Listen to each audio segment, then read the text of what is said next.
She thought her tears would save her. For months they had. Every hearing, every trembling whisper, every carefully timed sob. Rebecca. Lang had learned how to play the room, how to look broken without ever truly being so. But on this morning, the courtroom felt different. The judge, Eleanor Price, didn't flinch at the tears. She didn't lower her gaze or soften her tone. She simply watched. "Miss Lang," she began, her voice calm but razor-sharp. "We've seen this before. You cry when you're caught, not when you're sorry." The gallery fell silent. Even Rebecca's attorney looked uneasy. For the first time, her performance wasn't working. Her tears, once her armor, now glistened under the fluorescent lights like evidence. The sound of the gavel echoed faintly in her mind, each strike reminding her that control was slipping away. She tried to summon pity again, lowering her eyes, her lips trembling. But Judge Price didn't look away. "You've hurt people," she continued. "Not by accident. Not once, but deliberately." Rebecca's fingers fidgeted. With the chain of her bracelet, the one she wore to seem delicate, innocent, her breath quickened. She'd never met a gaze that steady, that unwavering. Somewhere deep inside, she knew this wasn't going to end like before. The cameras caught everything, the act unraveling, the woman behind the mask. And in that silent moment between words, Rebecca finally understood, this time. Her tears had lost their power. The case against Rebecca didn't arrive with a single smoking gun. It arrived like rain, drop after drop, until the room was flooded with what could no longer be denied. It started with a spreadsheet, simple columns, patient names, dates, withdrawals just under the thresholds that trigger automatic review. The prosecutor slid copies to the jury, his tone almost gentle, as if easing them into a cold pool. "Look at the pattern," he said. "She never takes too much at once. She takes just enough to hide inside sympathy." Then came the bank footage. A woman in a scarf and glasses, posture softened to appear smaller, frailer. The frame was grainy, but the timing matched her shifts to the minute. A clerk from the pharmacy testified next. He remembered Rebecca because she always asked for the kind of pill organizers the little old ladies like, and because she insisted on handling their wallets at checkout so they wouldn't get confused. She smiled through his testimony. A smile that used to work. A smile that used to close doors and end questions. It didn't now. Judge Price kept her eyes on the witness, nodding once, noting each pause, each detail that confirmed intent. She didn't watch Rebecca often, but when she did, it was like checking a clock, measuring not time, but temperature. The courtroom shifted again when Marie Jennings returned to the stand with a shoebox of letters. Inside were notes. Rebecca had written to Marie's mother. Reminders for appointments. Sweet holiday messages. Little hearts drawn over lowercase i's. "She made my mother feel safe," Marie said, voice steady, while she emptied her account. The last piece was the call recording. On it, Rebecca's voice was casual, almost breezy. She told a coworker she was lucky because no one questions a nurse who looks tired and cares too much. The words fell into the courtroom like stones, into a still pond, and the ripples reached every face in the gallery. Rebecca's attorney objected, then withdrew. Some fights couldn't be won. Through it all, the judge's expression never turned cruel. It turned precise. When she finally addressed the room, her voice was even. "This court does not punish tears," she said. "It recognizes choices." She turned a page in the file, the paper loud in the hush. "And the choices show preparation, repetition, and a reliance on trust as a cover." Rebecca stared at the tabletop, following a scratch in the wood with her eyes as if it could lead her somewhere else. She had always believed that if she looked small enough, fragile enough, people would put down their questions and pick up her burdens. But questions were all that remained now, and they were stacked in neat exhibits. The prosecutor closed his folder. "We don't ask you to hate her," he told the jury. "We ask you to see her." In the back row, a man who had said nothing for 3 days finally exhaled, long and slow, like someone letting go of a story he wished weren't true. And as the afternoon light thinned across the seal above the bench, Rebecca realized the room had turned, not against her, but toward the truth she had spent years choreographing herself away from. When it was her turn to speak, Rebecca stood slowly, clutching a stack of trembling papers she'd rewritten a dozen times. Her lawyer gave her a small nod. "Tell your story," he whispered. For the first time, she wasn't sure which version he meant, the one she'd told herself, or the one she wanted the world to believe. Your Honor, she began, her voice cracking on the first word. I never meant to hurt anyone. She paused, searching for sympathy in the still faces around her. I cared for them. I loved my patients. I was under pressure. My mother was sick. My rent— Miss Lang, Judge Price interrupted, her tone not cruel but surgical. This isn't about your rent. Rebecca's words faltered. But this is about trust, the judge continued. You took it. You shaped it. You weaponized it. And now you want to call that pressure? Rebecca's mouth opened, then closed. Her attorney reached for her sleeve, but she shook him off. You don't understand, she said suddenly, her voice rising. They all needed me. I was the one who made them feel safe. The words came out too sharp, too fast, more confession than defense. The prosecutor's pen stopped mid-note. The jury's heads turned as if on cue. For the first time, Rebecca realized how her own words sounded when the mask slipped. Judge Price leaned forward, hands clasped, eyes steady. Do you hear yourself, Miss Lang? She asked quietly. You say you made them feel safe, as if safety was yours to give, not theirs to trust. That is not care. That is control. The silence after that was heavier than any gavel. Rebecca stared at the table, her reflection warped in the glossy surface. She wanted to cry again, to let the tears fall like they always did. But something inside her stopped. They wouldn't come. She had spent them all on manipulation, and now there was nothing left but exhaustion.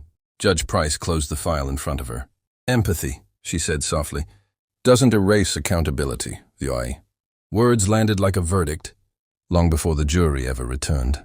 And in that instant, everyone in the room, every reporter, every witness, even Rebecca herself understood that this story wasn't about guilt or innocence anymore.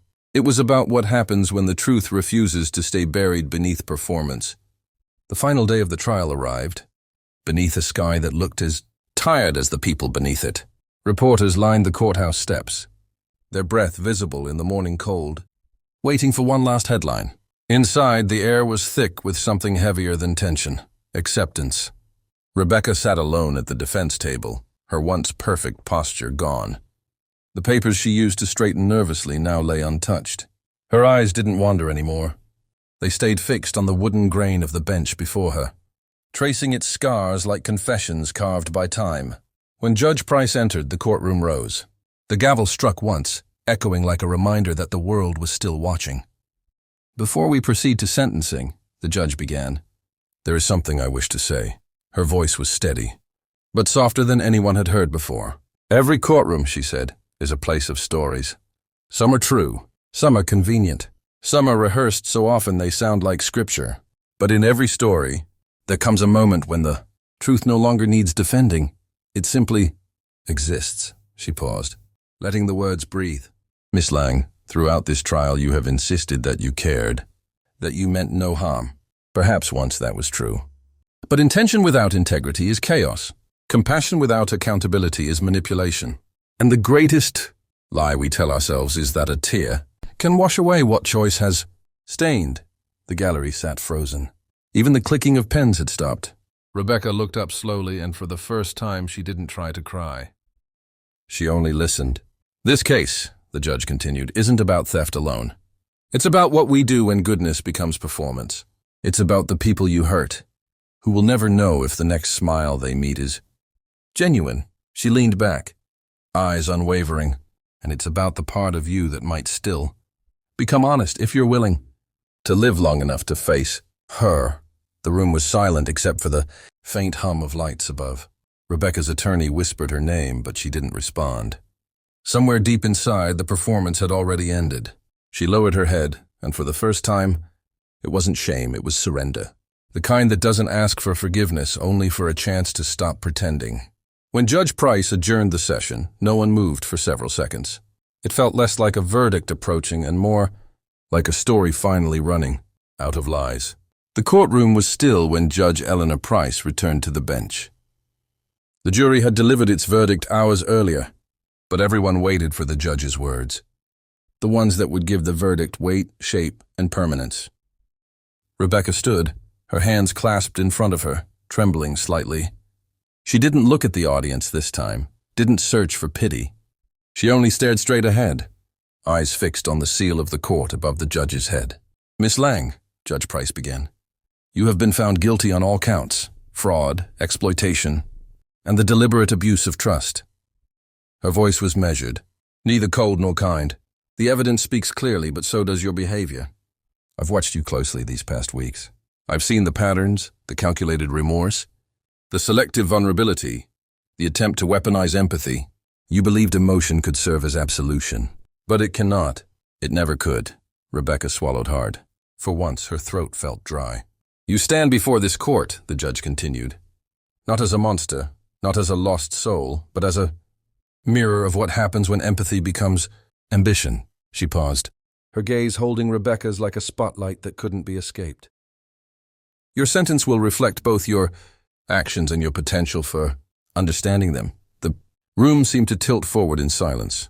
"You are hereby sentenced to 8 years in state custody," she said, "with eligibility for early release after 5 years of documented rehabilitation service. You will be assigned to the prison's medical care unit, assisting the very kind of people you once used. You will face them every day, not as their savior, but as their servant." The words landed, heavier than any chain. Rebecca's breath caught. It wasn't mercy. It wasn't cruelty. It was precision. Judge Price leaned forward. "The purpose of punishment is not to destroy," she said quietly. "It is to confront. You can either spend these years avoiding yourself, or finally meet the person your tears have hidden." A murmur moved through the room. Even the reporters paused their typing. Rebecca's lawyer placed a hand on her shoulder, whispering something she didn't hear. She felt hollow but not numb. The judge's words were still echoing inside her. "Meet the person your tears have hidden." The bailiff approached. The metallic click of handcuffs filled the silence. Rebecca didn't resist. As she turned toward the doors, she caught her reflection in the glass of a nearby cabinet. For the first time, she didn't look like a victim or a villain. She looked like someone stripped bare of pretense, standing at the edge of something unfamiliar. The truth. Behind her, Judge Price gathered her papers and said one final thing, almost to herself. "Justice isn't about punishment," she murmured. "It's about clarity." And with that, the gavel came down one last time, not with fury, but with finality. The ride to the correctional facility was long, quiet, and colder than she expected. Rebecca sat in the back of the van, her wrists cuffed loosely in front of her, the metal biting against her skin each time the wheels hit a bump. Through the narrow window, the world passed in fragments: bare trees, gray skies, flashes of highway signs she couldn't read. The officer beside her said nothing. He didn't need to. The silence did the talking. She wanted to speak, to fill the space with something, an apology, a plea, anything. But her voice stayed locked somewhere between her throat and her guilt. The words that had once come so easily were gone now. When they arrived, the gates loomed high and expressionless, topped with coiled wire that glinted like wet silver under the fading sun. The facility wasn't what she imagined. It wasn't chaos. It was stillness, controlled, unyielding, almost serene. As she stepped out, her shoes sank slightly into the gravel, and the sound echoed too loud. A guard led her through a narrow corridor lined with barred windows. Each door clanged shut behind her, each echo carving a little deeper into the illusion she used to live inside. The intake officer read her name without looking up. Rebecca Lang, 8 years. Medical wing assignment. His tone was routine, detached. You'll get your uniform, your ID, your schedule. Lights out at 9. Work detail starts at 6. She nodded, barely breathing. Any questions? He asked. She hesitated, then whispered, "Is it always this quiet?" The officer glanced up for the first time. "It's quiet when people start thinking," he said, and handed her the folder. Her cell was small, bare walls, a steel bed, a single shelf. She placed the folder down and sat, staring at the thin blanket folded neatly at the corner. Across the hall, someone coughed. Somewhere farther, a radio played faintly, an old gospel song, the kind her mother used to hum while cleaning. The tune hit her like memory. She closed her eyes, pressing her palms to her face. For months she had fought to be seen, to be believed, to make the world feel her version of truth. But now, for the first time, She didn't want to be seen at all. The silence felt different here. It wasn't judgment. It was consequence. And strangely, it was honest. Later that night, when the lights dimmed and the halls grew still, Rebecca turned toward the barred window and whispered to herself, "I can't cry anymore." The words didn't sound like despair. They sounded like fact. Outside, the sky stretched endless and indifferent, holding nothing for her to hide behind. The morning bell rang before the sun had even touched the windows. A guard's voice echoed down the hall, calling out assignments. Rebecca sat up slowly, the thin mattress pressing ridges into her skin. The air was cold enough to see her breath. She folded her blanket carefully. Unsure why, it wasn't an order, but it felt right. Breakfast was mechanical. Gray trays, bitter coffee. The quiet rhythm of plastic utensils against metal tables. Around her, women spoke in low voices. Trading jokes, stories, secrets that belonged only inside these walls. No one spoke to her yet. She didn't blame them. Her story had been in the papers for weeks. The nurse who stole from the dying. That's what they called her. A guard approached her table, clipboard in hand. "Lang," he said. "Medical wing. You start today." She nodded and stood without a word. The corridors smelled of bleach and thyme. When she entered the infirmary, the noise changed, less clatter, more breathing. Beds lined the walls, most occupied by older inmates. Some looked up. Others just stared at the ceiling, their faces marked by years of waiting. A nurse handed Rebecca a cart filled with towels and medication cups. "Just distribute and keep quiet," she said. "They don't need speeches," Rebecca nodded. Her hands trembled slightly as she filled the first cup. That's when she heard a raspy voice from behind her. "You're the one from the news, aren't you?" She turned. The man was in his 70s, his hair thin, his eyes sharp in ways that didn't belong in a hospital bed. "Walter," he said, seeing her hesitate. "Don't worry." "I don't bite." Rebecca froze, unsure what to say. "I just started here," she managed. He chuckled softly. "We all just started somewhere, sweetheart. Question is, what are you starting toward?" She blinked, unsure how to answer. Walter nodded toward the window, where faint sunlight cut through the bars. "You've got that look," he said. "The one people get when they realize they're not the victim anymore." She turned back to her cart, pretending to focus on the pills, but his words followed her like a shadow. The rest of the shift passed in silence, but something in her had shifted. She'd expected resentment, maybe even mockery, but instead, she found something gentler, recognition. When her shift ended, she returned to her cell and lay awake long after lights out, staring at the ceiling. The smell of disinfectant clung to her hands. She rubbed them together, remembering the tremor in Walter's voice when he spoke. For the first time in months, her thoughts didn't spiral around herself. They drifted toward someone else, toward the people she once said she cared for but never really saw. That night, when the final bell echoed and the world went still, Rebecca whispered into the dark, "Maybe this is what it means to begin again." Days turned into weeks, and Rebecca began to recognize the rhythm of the infirmary, the coughs that came in waves, the whispers of restless sleep, the occasional laughter that felt out of place but not unwelcome.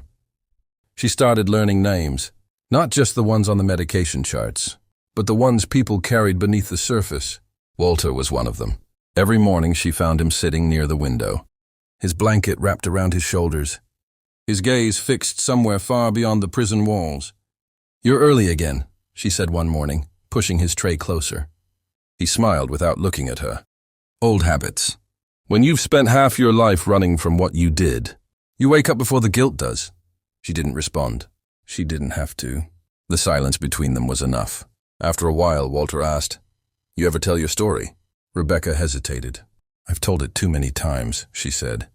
"Every time a little less true." Walter nodded. "Then tell it once and mean it." "To someone who doesn't matter," she frowned. "You," he chuckled. "Exactly," so she did. Slowly, awkwardly, she began to speak. About the patients who trusted her. About the money. About the lies that came so easily she forgot they were lies. Walter didn't interrupt. When she finished, he just looked at her for a long moment and said, "You didn't steal because you needed to. You stole because you could." His tone wasn't cruel. It was simple, honest, the kind of truth that doesn't echo. It sinks. "I used to think the same thing," he said. "That guilt was punishment enough. But guilt's just vanity in disguise. It still keeps you at the center of the story. Rebecca looked down at her hands. Then what's the cure? Walter smiled faintly. Living long enough to care about someone else's story more than your own. The words struck deeper than he knew. That night, Rebecca couldn't sleep. She thought about Marie Jennings's mother, the woman who had forgiven her without being asked. She thought about how she'd never really cared what happened to anyone after the verdicts were read. And now, sitting in a place built for punishment, she was learning what compassion was supposed to feel like. The next morning, she arrived early again. Walter was waiting, his hands shaking too much to hold his cup. Without thinking, she steadied it for him. "Guess you're starting to get it," he said, his voice softer now. "It's not about the crying. It's about what you do when the crying stops." She didn't answer, but he saw it in her eyes, the shift. The performance was gone. In its place, something fragile but real was beginning to grow. The morning came colder than usual, the kind of gray that makes the walls feel closer. Rebecca walked into the infirmary and immediately knew something was different. The air was too still. Walter's bed was half made, the pillow folded neatly on top. One of the nurses whispered, "He passed before sunrise." For a moment, Rebecca couldn't move. She just stood there, staring at the empty space where he used to sit. His blanket always draped across his knees, his quiet jokes filling the silence. It felt impossible that someone so alive in truth could just stop. The nurse handed her a small envelope. "He told us to give this to you." Her fingers trembled as she opened it. Inside was a single piece of paper, creased and thin, written in Walter's uneven handwriting. "Don't waste your second chance trying to rewrite the first one." That was all it said. Just one line. But it felt heavier than any sentence she'd ever received. That night, after her shift, she sat in her cell and read it again and again. "Don't waste your second chance trying to rewrite the first one." It was then that she realized she had been living as if redemption meant undoing what she'd done. But Walter's words told her something else. Redemption wasn't repair. It was continuation. It was building something honest from the ruins. She picked up a pen and began to write her first real letter, not for forgiveness, not for pity, but for truth. It was addressed to Marie Jennings. "Your mother's words saved me," she wrote. "Not because they erased what I did, but because they forced me to face who I am. I can't fix the past, but I can live the rest of my life like someone who finally sees." She sealed the letter carefully and placed it by the cell door for morning collection. Then she sat on her bed and looked toward the narrow window. Dawn was breaking, the same light she'd once seen through courtroom glass. Only softer now, quieter. She whispered to the empty air. Walter was right. "It's not about the crying." Her voice steadied. "It's about what comes after." The bell rang for lights out, and the world dimmed again. But inside, something stayed bright. The tears she'd once used as armor had dried. And in their place, a strange calm remained. It wasn't joy. It wasn't freedom. It was peace, the kind that comes only when you finally stop hiding from yourself. And for Rebecca Lang, that was the first honest day of her life. And as Rebecca's story comes to an end, one question remains: do people truly change? Or do they just learn to live with what they've done? Tell me what you think in the comments below. Do you believe redemption is earned or given? Your thoughts might just write the next chapter of this story.